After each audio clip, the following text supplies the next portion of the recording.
Welcome to this episode of the Game Changers podcast. I'm your host, Brent Finley, President and CEO of the Anaheim Family YMCA. My great guest today is James Keston, owner of the Orange County Soccer Club, and we're going to talk about the partnership between the YMCA and the Orange County Soccer Club.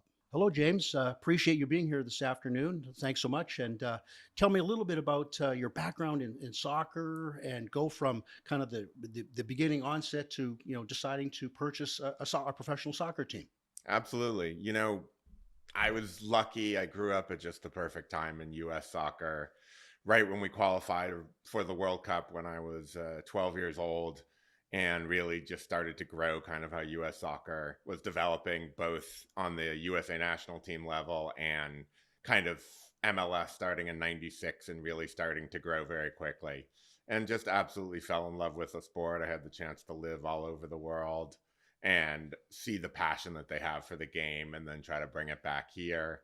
I was really involved in MLS for a short period of time, and almost was an owner there, but didn't come to pass. And I kind of went back to my life, got married, had kids, and started to hear about this league called USL, which is obviously the second division in the US, and started to get more and more excited about it. And there was a team in Orange County that was really struggling, and I purchased it in 2016. And I guess the rest is history. So here it is, 8 years later. A couple years ago, a very successful run in a league championship. And tell a little bit about how that came, that season, and maybe some of the after effects of how the culture of winning has now been something that obviously emanates through the club. I think the most kind of striking element of that season was the fact that it had just come after COVID, and it was the first real season. People were just kind of inching back into live professional sports. They were inching back into their lives, and they got very, very excited very quickly. I think that was a team that was struggling off the bat during the season, and we parted ways with our coach at that point and brought in a former player who had been, one of the guys that really helped us get started, had come over from England, was a very well-known player there, but he came and decided he wanted to coach after his playing career, and really kind of turned the whole team around. And great attitude, great energy, and everything just kind of built up momentum week after week. Had a striker that got very hot, that eventually was transferred to a first division club in Sweden.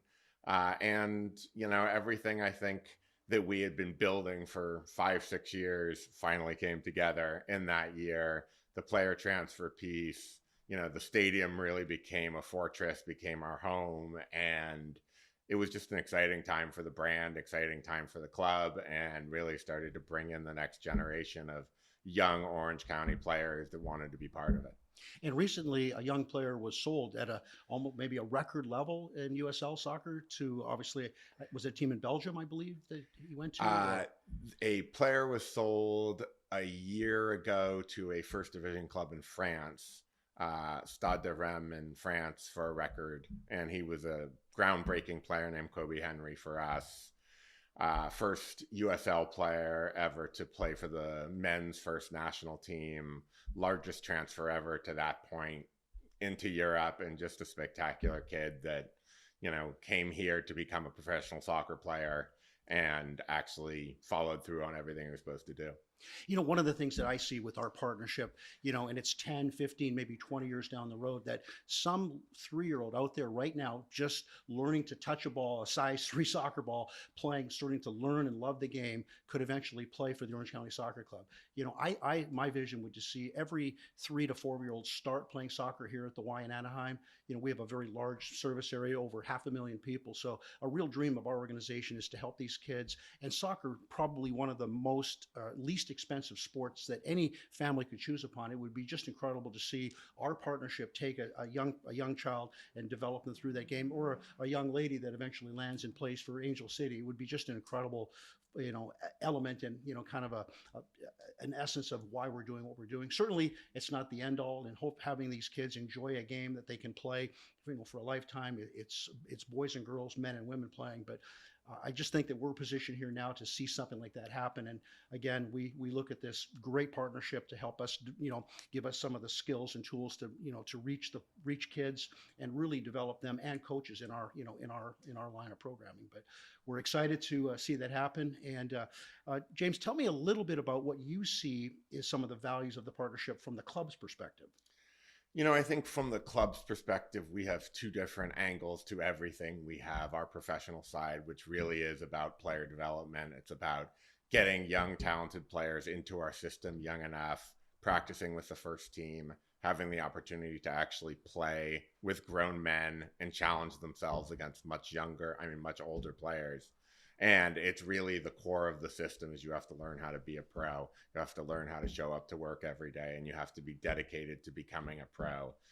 10, 15 years ago, when you wanted to play soccer, you were thinking about going to college and maybe you went pro after. Now that whole system has changed. For the most part, you have to go pro at a very young age prior to college to become an established person within an organization, whether that be MLS, or USL, and then obviously around the world, kids start in these academies at 7, 8, 9 years old, only wishing to be a pro. So I think that part is really important to us to get to the grassroots, to the youngest level, and let them have the idea. There's no pressure. There's nothing like that. It's just, this is your local team. This is your community team, because that's the way soccer started everywhere around the world. It was all about community. It was all about local.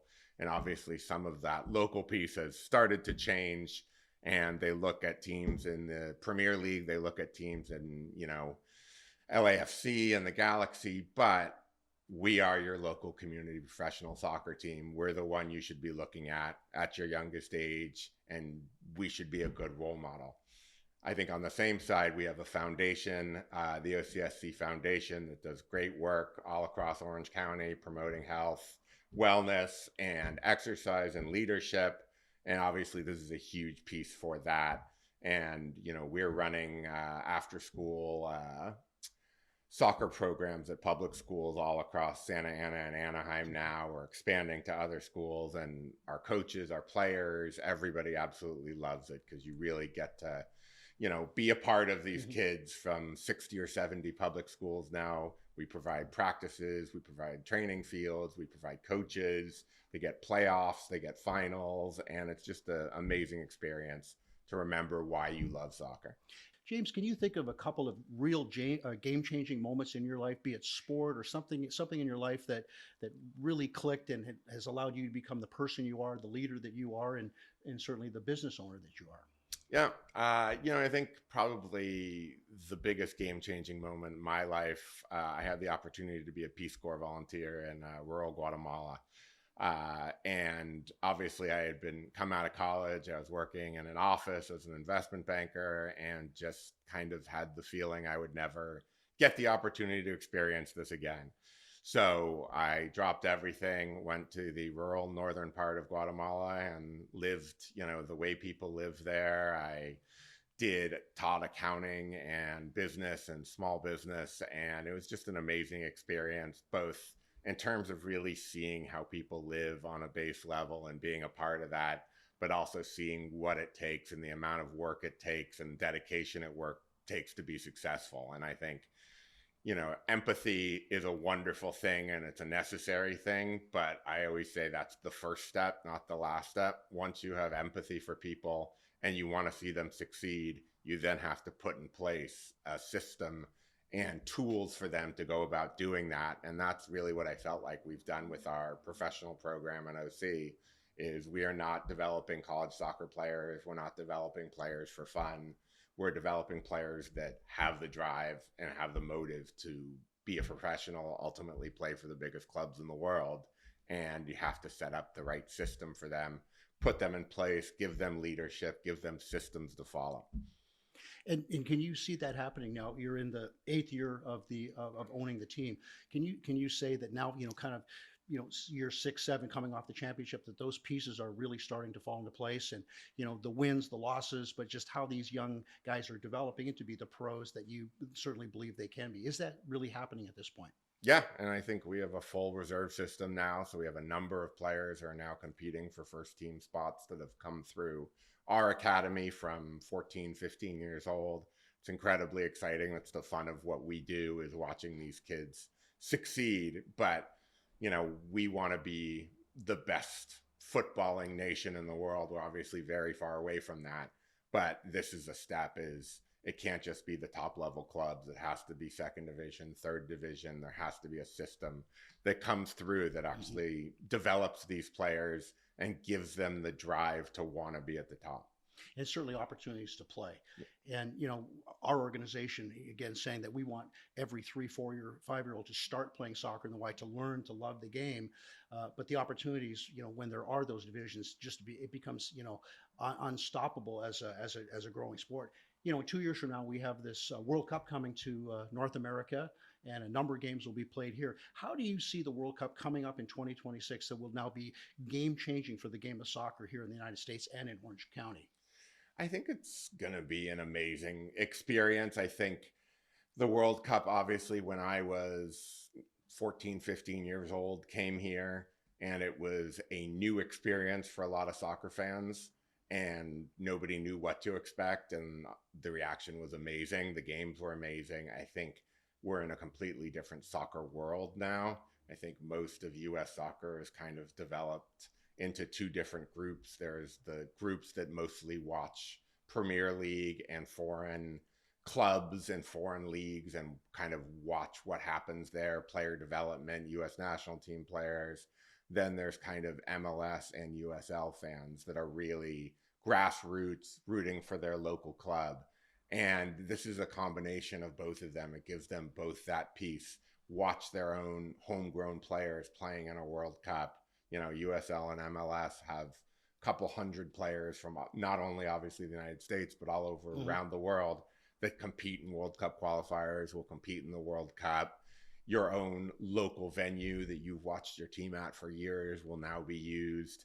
And, especially for a place like Orange County, where, we always use something we call the Southern California, Southern Florida issue, which is that a good number of the people here, they're not born here. They don't develop in the way you do in the Midwest or the South or other places, Northeast, where I'm born into my team. This is my team. I support them, male, female, black, white. It doesn't matter. This is my team. We don't do that in Southern California as much, and it takes a while to develop that kind of culture. And I think that's what we're trying to develop. That's what hopefully the World Cup's going to help get a whole new generation of kids, especially in Orange County, excited about playing for the U.S. national team, playing for Barcelona, playing in some of the biggest leagues in the world. That's that emotion that gets you from the ages of 11 to 15 before you know whether you can really do it. And you think about how well the game has grown even on the women's side.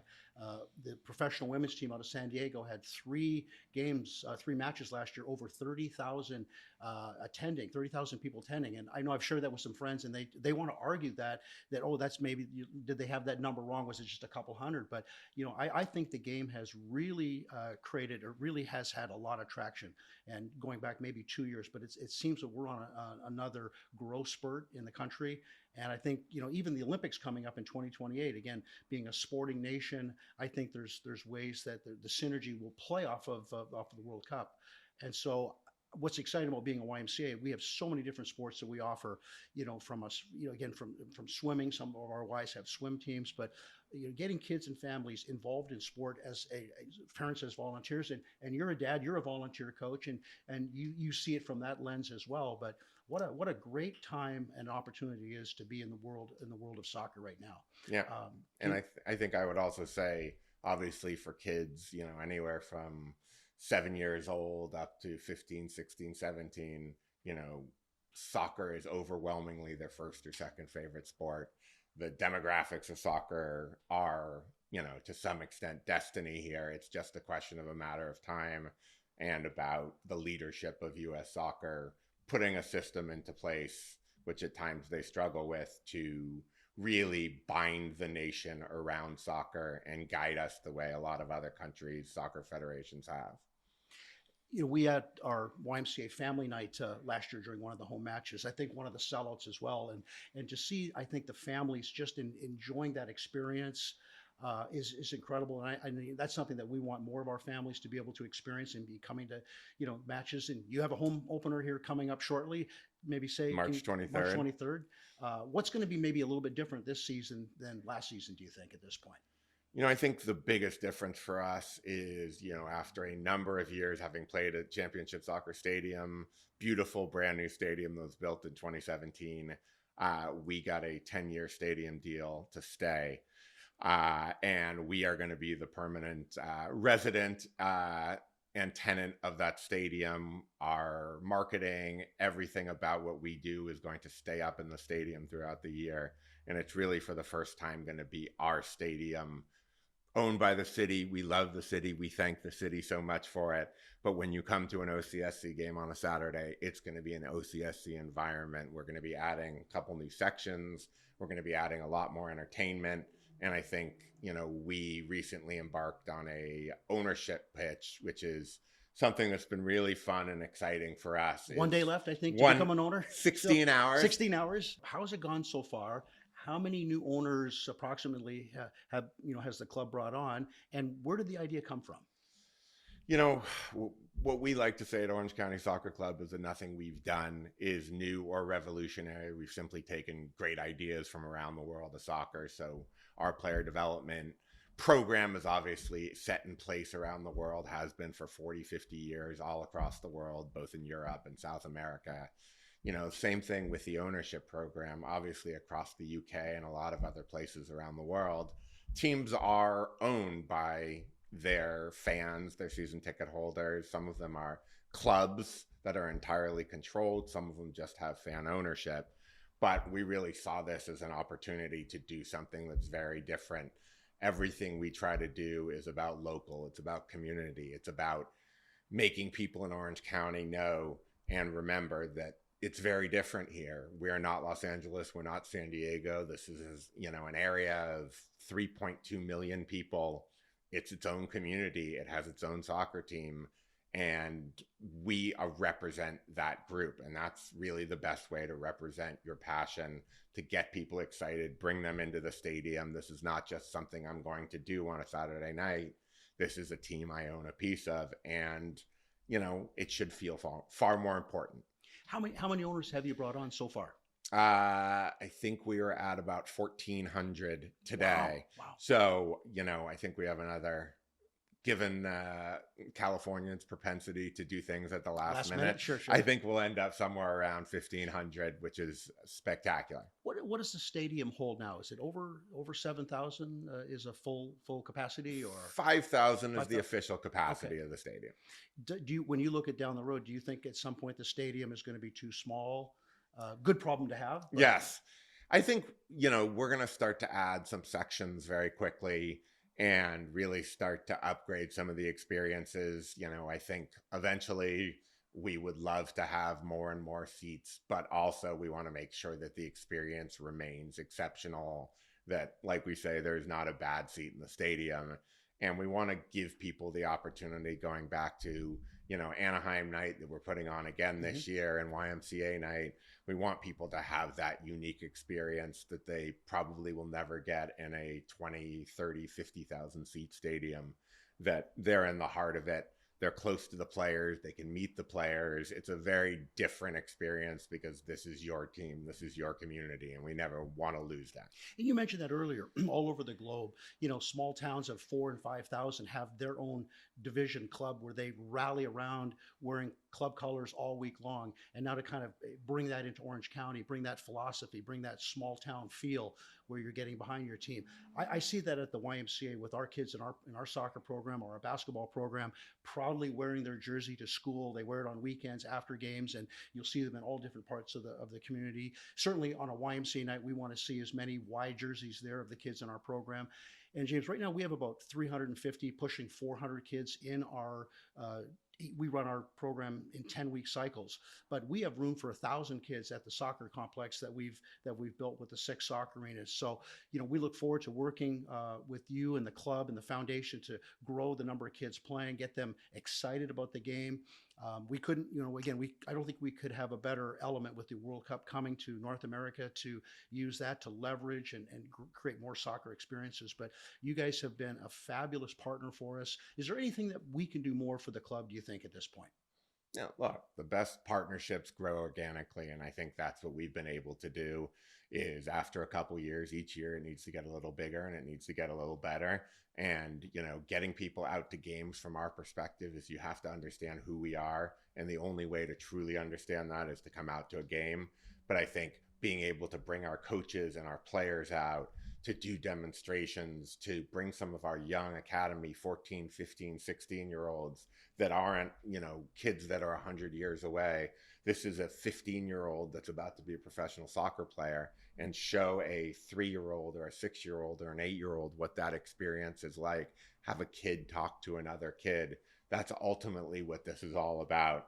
And the more excited kids are about playing soccer, obviously keeps them focused, keeps them disciplined, keeps them doing their homework, keeps them in school. And that's what we want out of all of this. We want these kids to remain focused and excited and soccer fans for life, and that soccer can make their life better. What would you tell a family that has a aspiring 15, 16-year-old, and college maybe is not the route for them if they really want to look at the true bona fide professional, that child may be leaving the family, billeting? What advice would you give a family that has this 15 or 16-year-old that's a high talent ready to take on this new level? Because it's certainly a different world. I think I would probably say what I've learned most after almost a decade of doing this is that we will always try to identify talent. We will try to identify height. We will try to identify speed, all these different qualities, physical, that a player can have. But what has turned out to be the difference between the players that have gone on to play in Europe and played for U.S. men's national team and youth teams and not, has been attitude. It's ultimately been the player having the drive to do it themselves. And I certainly have never seen that faked before, even for the most talented kids. The ones that have succeeded are the ones who show up to practice early, that stay late, that want to learn, and are willing to take any advice that they can get and do their own work. We don't have that many kids that come and have been training since they were 4, and it's just a question of, them getting to where they need to go. You really have to work for it, and you have to want it, and you have to be a professional at the age of 15 and 16. And that's very hard, but it's also a different way of thinking about recruiting talent. Is first you go for the head, then you go for the heart, then you go for the legs and see what the legs are. So, James, how do you transition when it's all day soccer, running a professional team, fan experiences, community development? Now you're just dad at home and you're coaching your kids playing soccer. How do you transition to everything you know about player development, and now they're your kids, and you're guiding them, molding them. How do you do that, and what does that look like? I think with my kids, very quickly, you realize that passion, ultimately, going back to what I said before, the passion has to be there, the passion to practice, the passion to be there, go and practice on your own every day. And if it's not there, especially at a younger age, to try to force that upon your kids, and especially obviously upon my kids who have a much larger connection to soccer, is not the right path. I had a daughter who played club soccer for a year. I didn't encourage her to do it at a younger age because I didn't think she was ready for that type of commitment. This is supposed to be fun. I demand that people work hard. Probably look at me as a little old school as opposed to some of the younger coaches. If you make a mistake, you run, you follow directions. But by the same token, this is about working your butt off. It's not about winning. And that's why rec ball and YMCA soccer and AYSO soccer are such wonderful things. They're really community-based, where you learn the basic level about being part of a team and working your butt off as hard as you can, and don't go away feeling like you didn't work as hard as you could have. And that's always my message to the 15 or so teams that I've coached. Yeah, and I think you're spot on. The socio or elements, the mindfulness of the game, learning, applying hard work as a skill to anything that they do in life. Very few, as we know, very few people will become professionals in anything, but they'll become professionals in some business element long through a career. But I think to apply some of those early learning lessons through sports can be such a huge advantage. And certainly, just as you shared, coaching your kids, and they'll play soccer, they won't play soccer. Certainly, a great rewarding thing for a father, an owner of a club, if a child really did take it to the highest level. That's obviously an interesting attribute, and I think you see that in MLS. There's a few father-son coaching combinations in the league, rare as it is, but it's still gratifying. Even to see your kids want to play the game, has to be special. Well, James, the eighth season is coming up. Home opener is coming up soon. Tell us a little bit about again that day, that night, and how we can be a part of it. How the community here in Anaheim can be a part of that opening night and become ticket season holders as well. Absolutely. Our season opener is 23rd of March. We're very excited. We bring back 10 out of our 11 starters from last year, and we definitely think we're going to make a run at a championship this year. I think Anaheim has been one of our fastest growing areas for our season ticket holders and attendees at games, and we want to keep that going. Tickets are available on sale at orangecountysoccer.com. And really, at the end of the day, we want to drive community and we want to drive people to our games. We want to sell out every game like we did the second half of last year. And then, we looking forward to Anaheim night and YMCA Anaheim night, which we think is going to be an absolute sellout and should be a blast. Well, James, just having you here is really a game-changing moment for our organization, for what you're doing in Orange County with the team, with these young men is really game-changing. Love to see another championship happen this year. Nobody doesn't work, as you said, hard to not see that happen, but that's exciting. We're, happy to be a part of it. I can't think of a better partnership. We're proud of as our organization to, again, keep working together, growing this game, developing community, and that's, that just brings the best out in community and people. So thank you for all you're doing. Appreciate you being here today on our podcast, and good luck this season. Thank you very much.